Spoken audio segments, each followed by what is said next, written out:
Assalamualaikum warahmatullahi wabarakatuh. Kami dari kelompok 5 ingin mempresentasikan materi kerangka strategi kebijakan moneter. Itu langsung saya mulai dari slide pertama, yaitu output versus harga.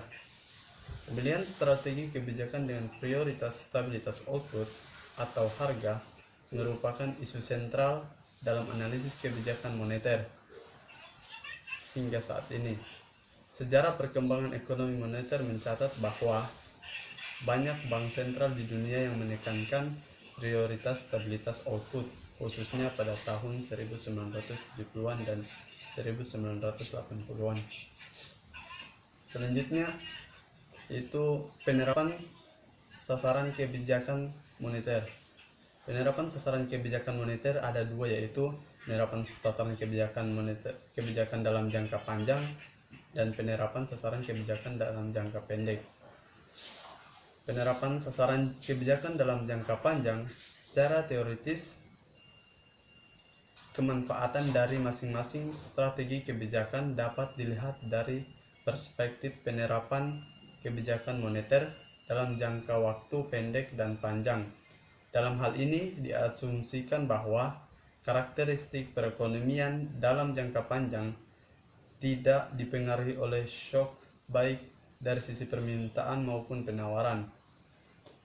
Hal tersebut sejalan dengan kesepakatan teoritis yang umumnya berlaku, yaitu menyangkut kenetralan pengaruh uang dalam jangka panjang. Yang kedua, penerapan sasaran kebijakan dalam jangka pendek. Dalam jangka pendek, kemanfaatan masing-masing strategi kebijakan sederhana dapat dilihat melalui analisis keseimbangan ADAS seperti yang dilakukan oleh Bradley dan Johnson 1989. Untuk penyederhanaan, sasaran kebijakan didefinisikan dalam bentuk level, sehingga untuk masing-masing penargetan pencapaian sasaran kebijakan dinotasikan sebagai P, yaitu harga, dan PY sama dengan pendapatan nominal. Untuk pendapatan nominal pada level tertentu konstan, misalkan PY sama dengan K, maka didapatkan P sama dengan K per Y. Selanjutnya, rezim kebijakan moneter. Menurut Bordeaux dan Stuart 1999, rezim kebijakan moneter adalah suatu himpunan kelembagaan dan peraturan moneter yang disertai dengan adanya ekspektasi publik terhadap langkah pengambilan kebijakan di satu sisi, serta ekspektasi pengambilan kebijakan mengenai reaksi publik terhadap langkah kebijakan yang diambil di sisi lain. Assalamualaikum wabarakatuh. Saya akan melanjutkan presentasi dari teman saya, yaitu tentang rezim kebijakan moneter. Menurut Miskin, tahun 1999, karakteristik utama dari semua rezim moneter adalah adanya penggunaan suatu nominal ancor dalam berbagai bentuknya. Di samping itu, keberhasilan rezim kebijakan moneter yang berbeda tergantung pada kemampuannya dalam mengarahkan langkah pengambilan kebijakan pada suatu kondisi tertentu. Sedemikian sehingga kestabilan harga dalam jangka panjang merupakan tujuan yang harus dicapai.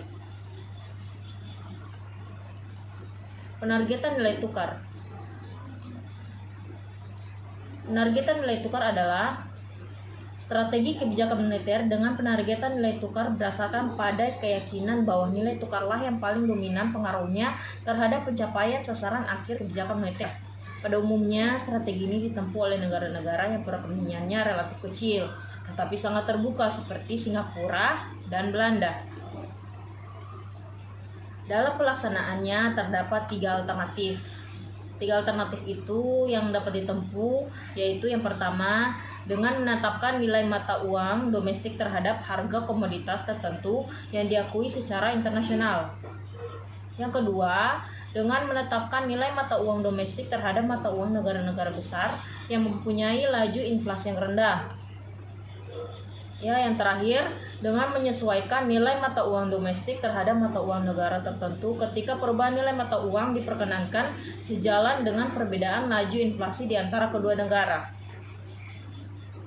Kelebihan dari strategis penagihan nilai tukar sendiri itu ialah dapat merendam laju inflasi yang berasal dari perubahan harga barang-barang impor, dapat mengarahkan ekspektasi masyarakat terhadap inflasi, dapat memberikan kaidah baku dalam kurun batas, dan dapat mendisiplinkan pelaksanaan kebijakan moneter, serta penargetan nilai tukar bersifat cukup sederhana dan jelas sehingga mudah dipahami oleh masyarakat.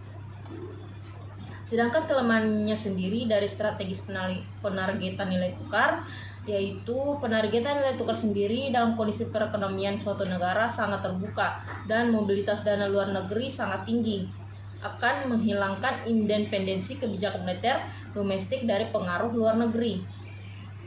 Dia pula dapat menyebabkan setiap gejolak struktural yang terjadi di negara lain akan berdampak secara langsung pada stabilitas perekonomian domestik, serta rentan terhadap tindakan spekulasi dalam pemegangan mata uang domestik.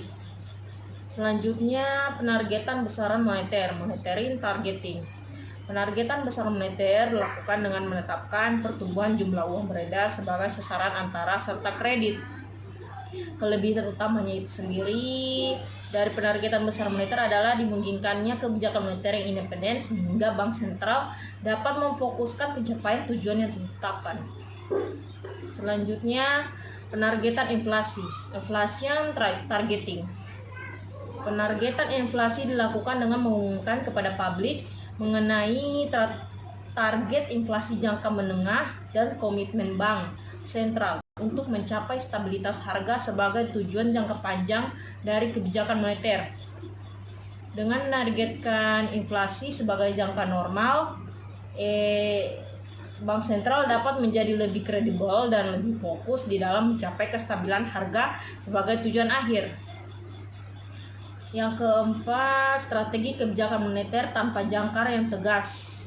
Dalam rangka mencapai kinerja perekonomian yang memuaskan, beberapa negara lebih memilih strategis kebijakan moneter tanpa mengungkapkan penargetan secara tegas. Akan tetapi, Bank Sentral tetap memberikan perhatian dan komitmen untuk mencapai tujuan akhir kebijakan moneter itu sendiri. Assalamualaikum warahmatullahi wabarakatuh. Saya Noviana.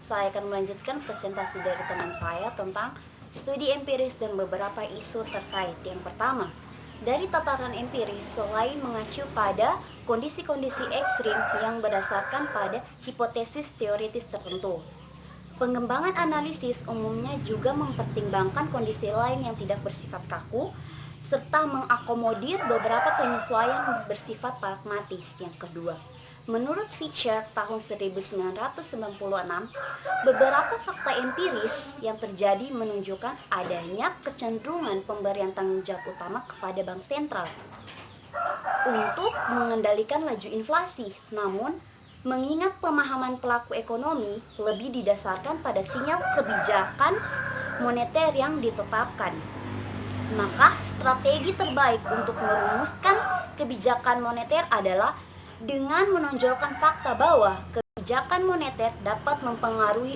output. Dalam kaitan ini, bank sentral dapat ditugaskan untuk mendorong laju pertumbuhan ekonomi.